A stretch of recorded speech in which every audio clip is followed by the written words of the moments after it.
Didn't you once tell me that answers usually lie in plain sight?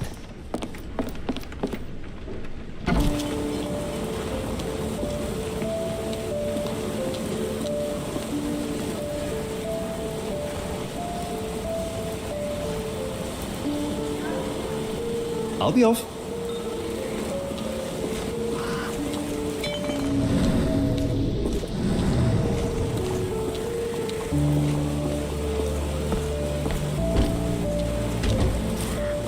Didn't you once tell me that answers usually lie in plain sight?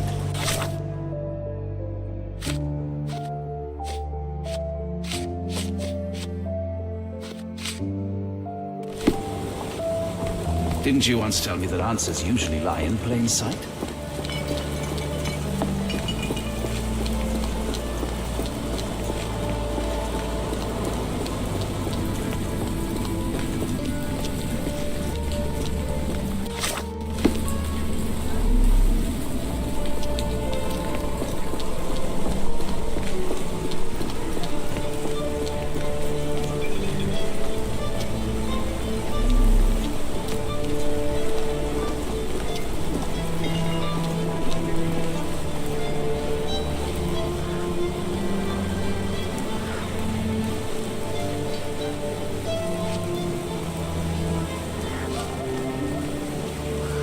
One of these things is not like the other. Come again? The cactus. Those fearsome spines can prove a devil to remove, and the sap is often toxic. And a rose thorn can give you tetanus, but we still grow them. The cactus seems comparatively harmless, though you have me thinking it must be valuable. I was under the impression that you knew its price already. Your guess is as good as mine. The first time I saw this cactus was when I came back from my break.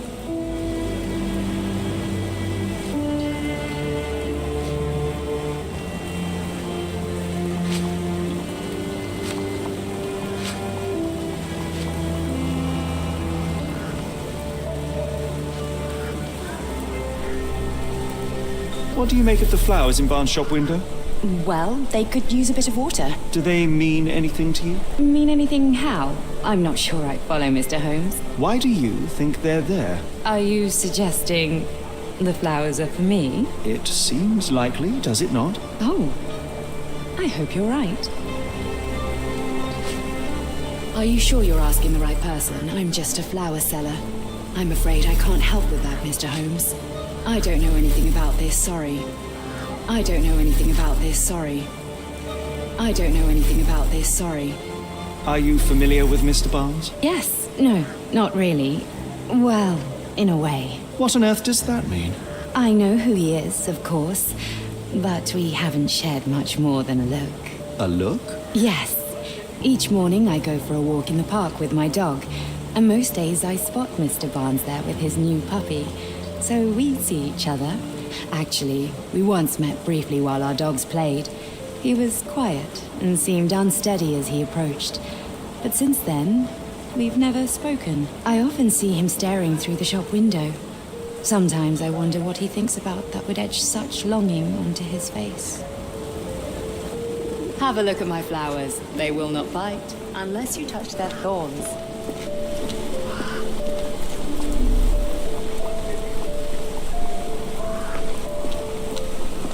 Have a look at my flowers. They will not bite unless you touch their thorns.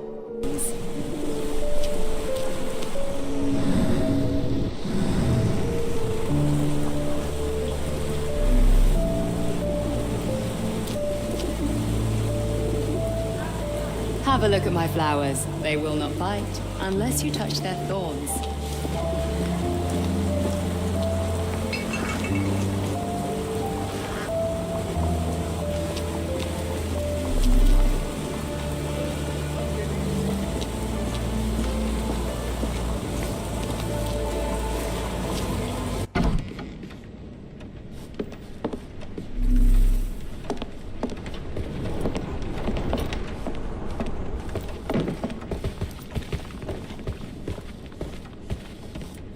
Didn't you once tell me that answers usually lie in plain sight?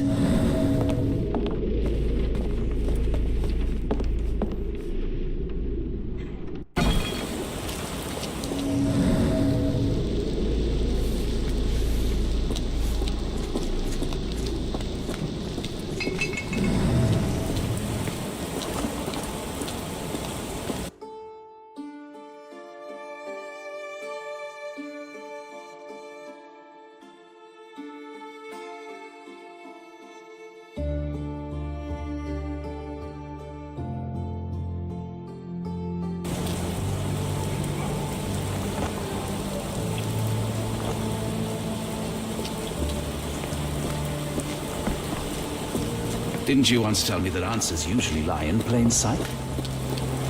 Have a look at my flowers. They will not bite unless you touch their thorns.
I think perhaps I have been chasing shadows.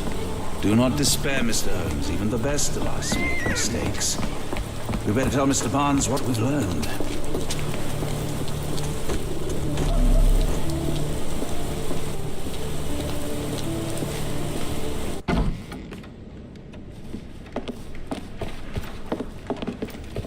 Mr. Barnes, I know what you did, and I know why you did it. I'm sorry, Mr. Holmes. I can't hear you very well from behind the door.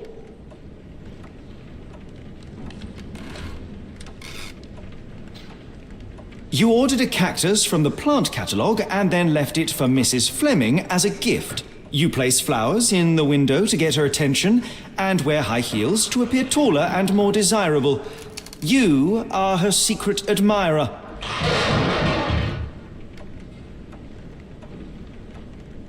I couldn't read this morning's edition of The Strand because it was covered in soil and spines. I know you dropped a cactus on it and then fled. Barnes, it's Dr. Watson.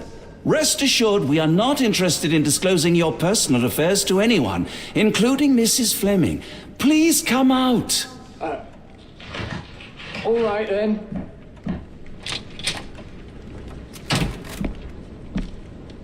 So, you know what happened then?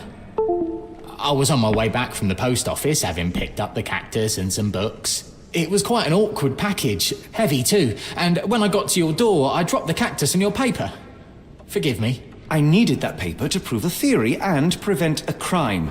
Your actions were rather disruptive. Your clumsiness carrying the post is matched only by the clumsiness of your romantic gesture. Oh, it's true. I am useless with this sort of thing. I'm not even sure if Mrs. Fleming noticed.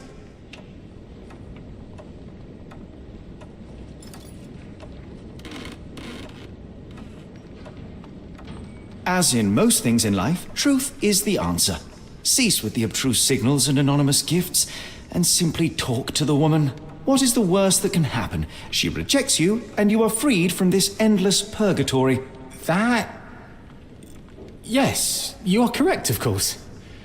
I do have a slight tendency to overthink things. Thank you.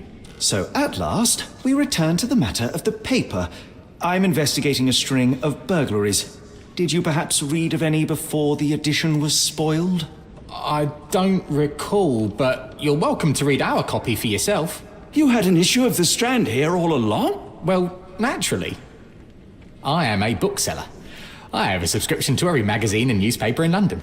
So you ought to be familiar with the concept of burying the lead. Oh no, my apologies, Mr. Holmes. I'll make it up to you however I can.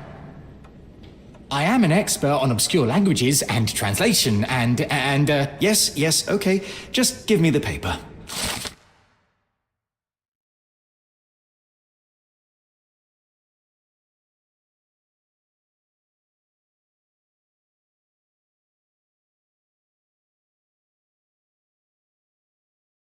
Come, Dr. Watson. Let us put this matter behind us. Farewell, Mr. Barnes. I hope to hear good news about you and Mrs. Fleming.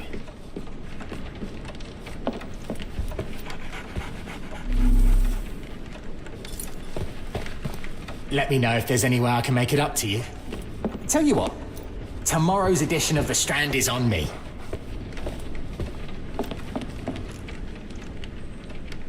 Well, that was an utter waste of time. An assassination did seem rather unlikely. There was supposed to be another burglary. I was certain of it. Something you wish to say, Doctor? No? Well, only that you have a remarkable faculty for deduction and pattern recognition, and that perhaps, if ill applied... I see things that are not there. Yes. It is London. There will always be burglaries. Doesn't have to mean anything. So it seems. Forgive me. Without something to occupy my mind, I turn into an entirely different animal. Which brings us back to my news from earlier. I think I have a case for you, a real one. Truly? Indeed. Though perhaps not as thrilling as your stories from Cordona. A patient of mine, Captain Stenwick, told me that his servant disappeared. I said I knew just the man to help. What do you say? Oh, Watson. Yes, I know it's not the most tantalizing mystery, nor the story to launch my writing career. But... It's brilliant. Let's go. Oh, good. Well, his house is nearby. Come.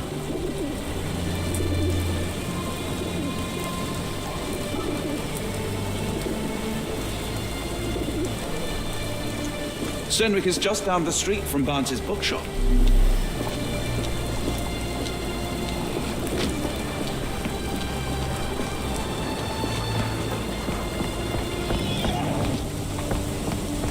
Not much further now.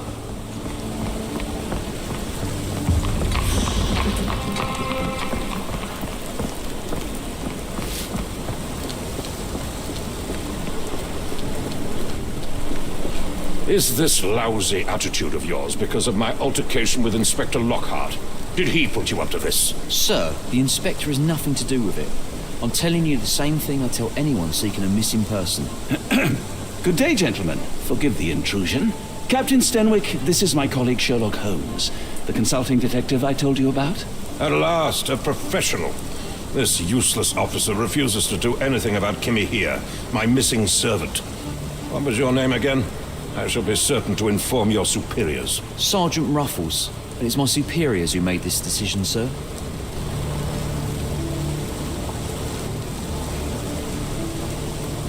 Why has the police department decided not to help? We investigate murders, thefts, fraud, arson, real crimes. A servant walking away from his master is not our highest priority. That said, if we find him here breaking the law, we'll be sure to notify Captain Stenwick. Have there been other disappearances lately? Of course, here and there. But when life is tough and opportunity comes knocking, you can't blame those who answer. Now, I must be off. Best of luck in your search. You heard that, didn't you? The way that man spoke to me. I shall need your written testimony. Then we can lodge a complaint. Captain, perhaps Mr. Holmes' time is better spent learning about your servant, so that he may begin his investigation. Ah, yes. Quite right. Fire away.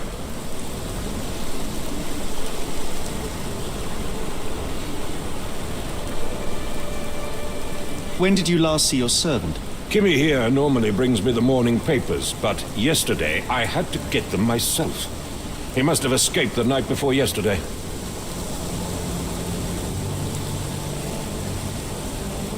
Tell me about Kim here. He's foreign, a Maori, all the way from New Zealand. Biggest man you've ever seen, and as strong as two.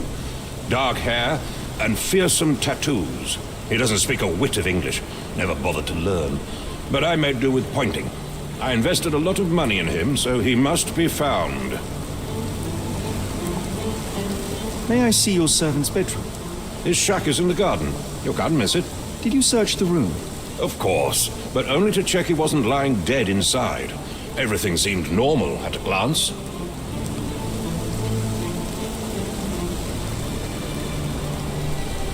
I take it this is the first time Kimahir has vanished? Undoubtedly. The man seemed terrified of the city. I think it was all the noise. He never left this estate. Should he cause any damage, I will bear the responsibility, for it was I who rescued him from savagery and brought him here to England in the first place. Is there any reason Kimahir may have left? I should think not. He had all he could have wanted. Gainful employment, new clothes, and all the cabbage he could eat. Did Kimahir make off with anything of value? Heavens, no. I would have mentioned it to Sergeant Ruffles. Still, he must have fled with some money on his person. No. I kept his wages in my safe. For security. All right, Captain. I think I have enough to get started. We shall first take a look around the mansion. Go ahead. I'll be here, mentally drafting my complaint.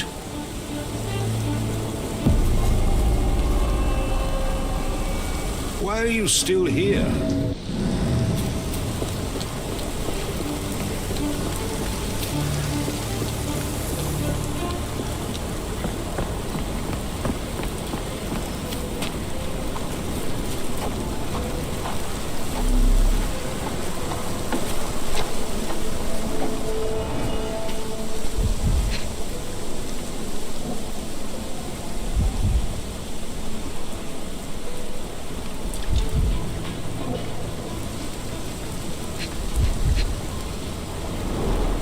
Chewing tobacco.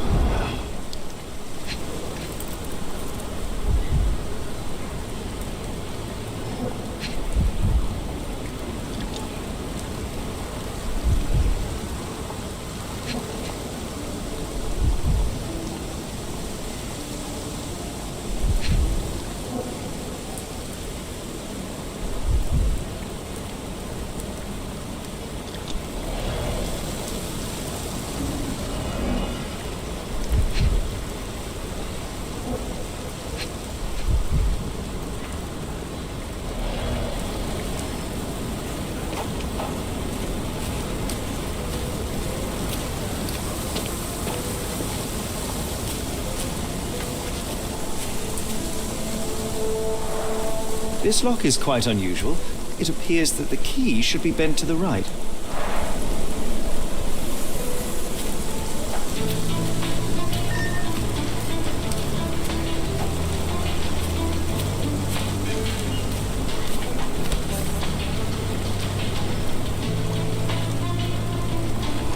The rag reeks of smoke. Someone plugged the chimney.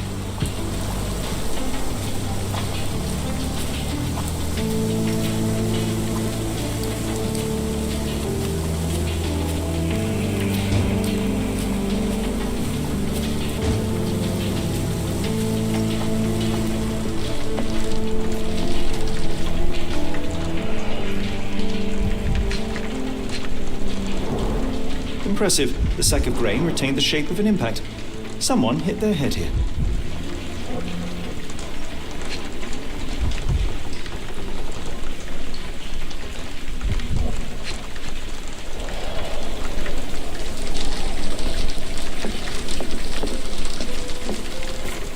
Clothes made of Hessian. Is Stenwick really so miserly?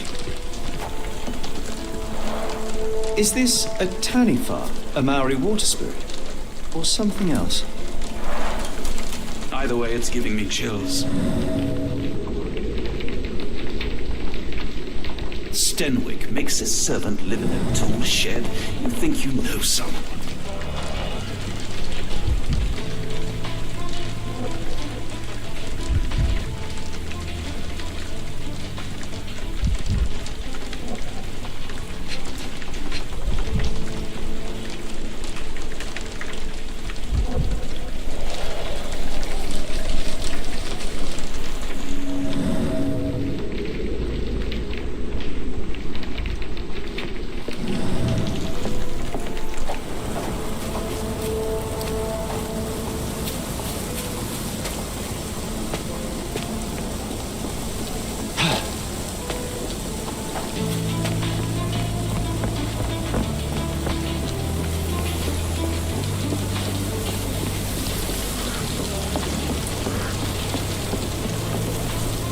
Do you think Kimmy here had an accomplice in his escape?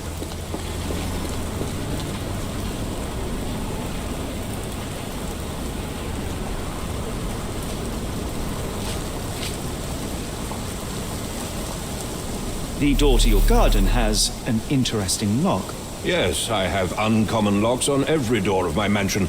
It makes them harder to pick. Kimmy here and I both had a set of keys. I'll need to borrow them. No, you'll need to do what I tell you to do. Examine the garden. I thought you were meant to be intelligent.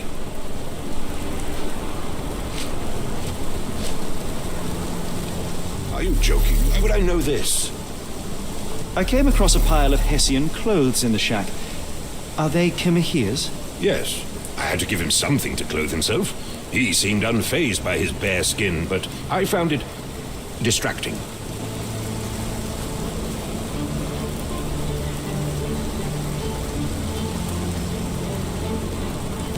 Yes, Stenwick is no angel, but he's one of my few clients. Please try to remain courteous.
A shoe print, roughly size 11, with a worn-out sole. These are a workman's boots.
scrap of Hessian.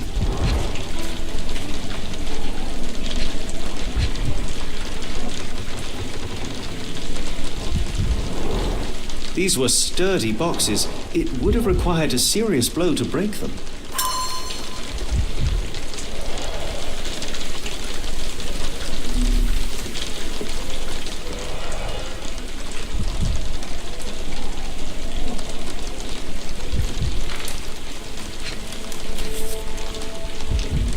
A small Navy spyglass.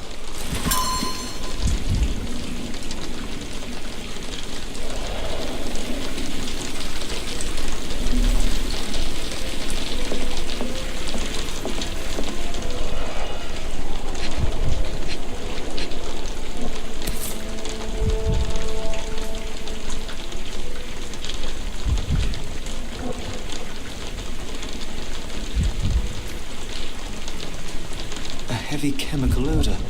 Lend me your nose, Doctor. I'll never forget that smell after my time in Button chops. Afghanistan. The remains of a That's an meal. opioid, Mr. Holmes, a narcotic. The ashes are long since cold.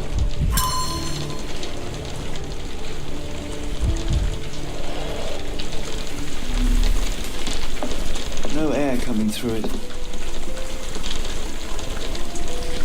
This disappearance is intriguing, no? I cannot make head nor tail of it.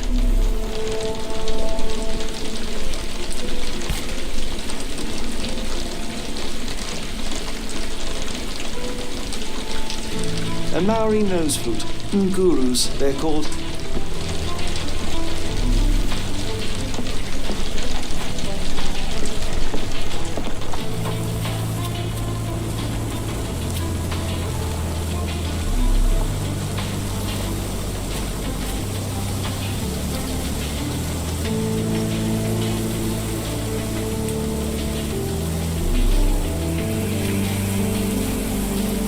This disappearance is intriguing, no? I cannot make head nor tail of it.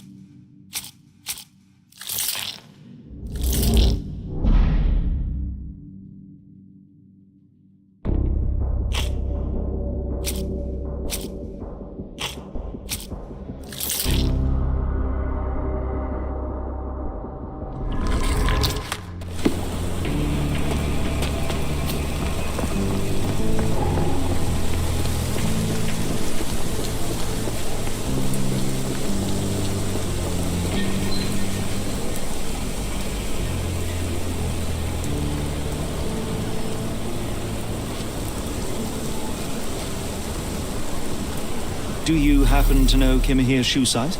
I wouldn't have the foggiest. But I'm sure it was enormous. Not that it matters. He spent his life barefoot. Despite my best efforts, he simply did not take to shoes.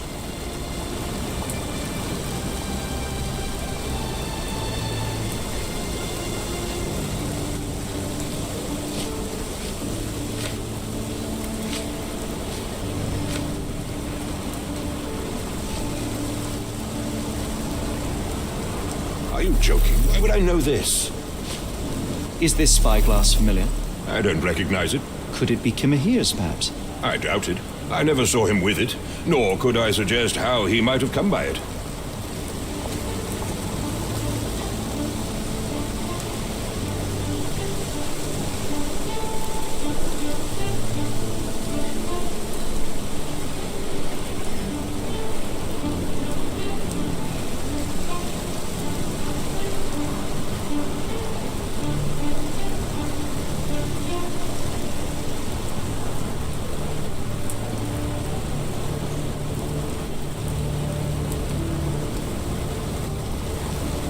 If you find my man, I have a marvelous whiskey with your name on it.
Chewing tobacco.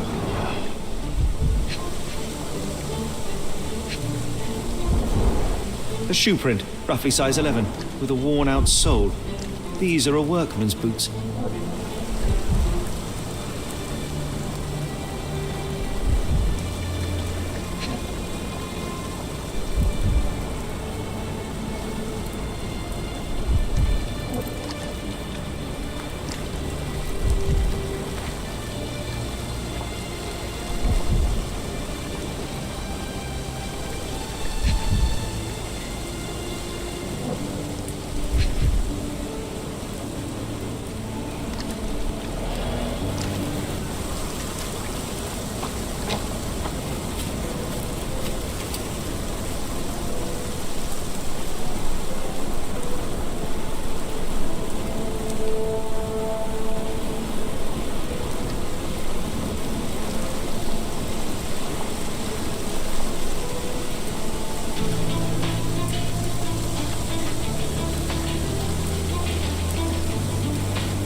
Could have left these tracks. They seem fresh.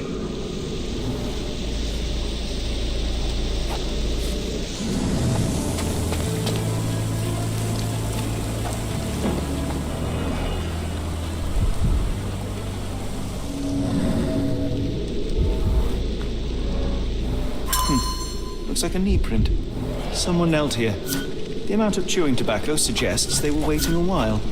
Amazing, Mr. Holmes. To read the ground like an open book.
Has Kimahir ever indulged in tobacco?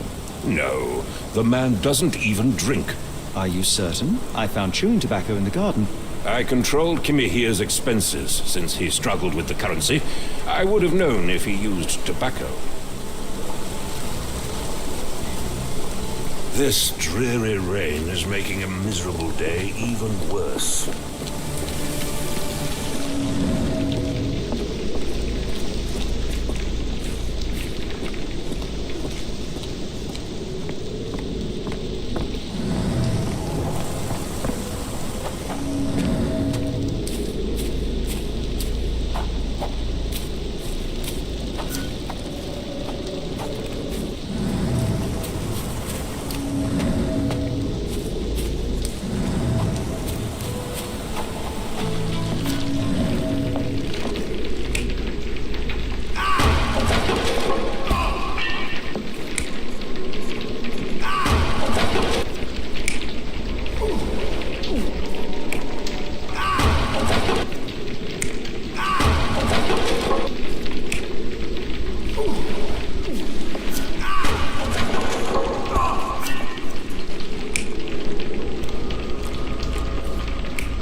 Stupid, Mr. Holmes. Stop loitering and go and do your job.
This disappearance is intriguing, though. I cannot make head nor tail of it.